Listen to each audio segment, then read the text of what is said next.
Will রিভোট শব্দের অর্থ কী? বাংলা ব্যাখ্যা করলে এটার অর্থ দ্বারায় আমরা বিদ্রোহ করব অথবা আমি বিদ্রোহ করব। আর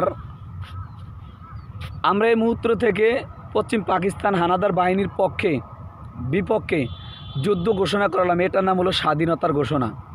আর উইল রিভোট শব্দের অর্থ আমরা বিদ্রোহ করব।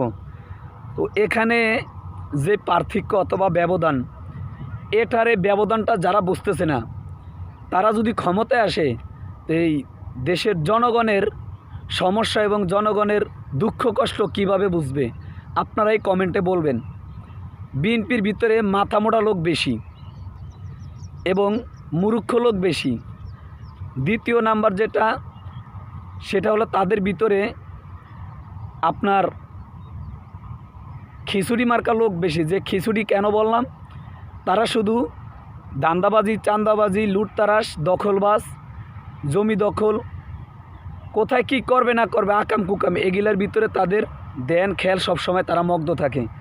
তা না হলে একটা বিষয় চিন্তা করে দেন করেন, অলিল আহমেদ বলছিল উইল রিভল্ট, আমরা বিদ্রোহ করব।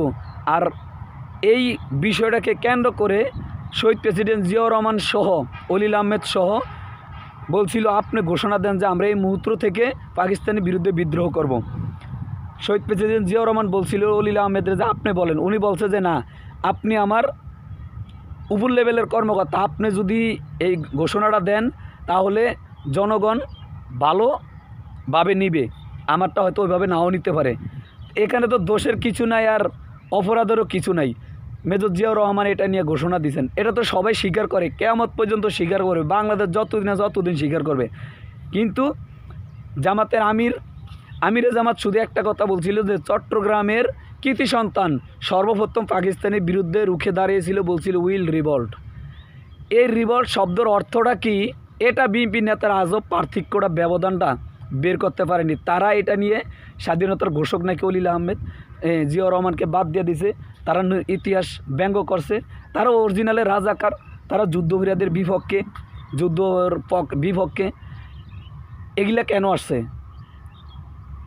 1971 সনের যুদ্ধ বর্তমান প্রজন্ম দেখেও নাই আর জীবনে দেখতেও পারবে না, তবে শুনছে, ইতিহাস শুনছে অথবা ইতিহাস জানি, কেউ তো অস্বীকার করে না। আপনারা তো বর্তমান প্রজন্মের চোখের সামনে যেই গণ অভ্যুত্থান 5 আগস্টের হয়েছিল, জুলাই আন্দোলন, এটাকে আপনাদেরকে জেলখানা থেকে মুক্তি করেছে, ফাঁসির কাস্টডি থেকে আপনাদেরকে ফিরিয়ে আনছে, চোখের সামনে এটাকে আপনারা অস্বীকার করতেছেন। আপনারা ডাইরেক্ট বলতেছেন তোমরা কারা? টকশের ভিতরে নাসিরুদ্দিন পাটোয়ারির ডাইরেক্ট বিএনপি নেতা প্রশ্ন করেছে তোমরা কারা? নাসিরুদ্দিন পাটোয়ারি বলছিল আমরা হয়েছি তারা যারা 5 আগস্টে আপনারা ঘুমাইছিলেন, এই জন্য আপনারা জানেন না আমরা কারা। আপনার খালেদা জিয়ারে মুক্তি করছি আমরা, বালুর ট্যারেক সরেছি আমরা হয়েছি তারা। সাঙ্গার ফলে হাজার হাজার লোক ছাত্র মারা গেছে যে যারা, আমরা হয়েছি তারা। এই বিএনপি বাংলাদেশের ক্ষমতায় আসলে একমাত্র খাম্বা চুরি করা ছাড়া দেশের মানুষের কোনো উপকার আসতে পারবে না। কথাগুলো যদিও খারাপ লাগে, আমি 2001 সাল থেকে বিএনপির সব কিছু ভালোভাবে দেখি এবং জানি এবং শুনি, কারণ আমার বাপে বিএনপির জন্য অনেক কিছু করেছে। আমার বাপে পকেটের টাকা দিয়ে বিড়ি চা খাওয়িয়ে মানুষকে ধানের শীষে ভোট দেওয়ার জন্য মানুষকে আপনার সহযোগিতা করছে। কিন্তু আমি দেখছি ওই বিএনপি 2001-এ কী অপকাণ্ড করছে, কি অপকর্ম করেছে এবং বর্তমানে কি করতেছে। যার বাপে সারা জীবন ঢাকা শহরে রিক্সা চালাইছে, গার্মেন্টসে চাকরি করছে, লেবারি করছে, তার ফলে বর্তমানে দেশে মোটরসাইকেল দিয়ে বহরা দেয়। এই বিএনপি তাদের কাছ থেকে জাতি কী পাবে? একমাত্র নির্যাতন, ধর্ষণ, অপহরণ, জমি দখল, চাঁদাবাজি, এগুলা ছাড়া আর কিছুই পাবে না।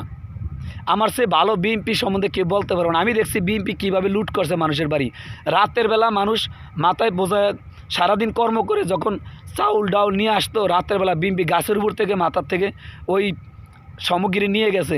এরকম ইতিহাস হাজার হাজার আছে, আমি বলতে পারবো। এই বিএনপিকে বিশ্বাস করবেন না। এরা ধান্দাবাজ, এরা চাঁদাবাজ, এরা দখলবাজ, এরা নতুন স্বৈরাচার, এদেরকে বিশ্বাস করবেন না।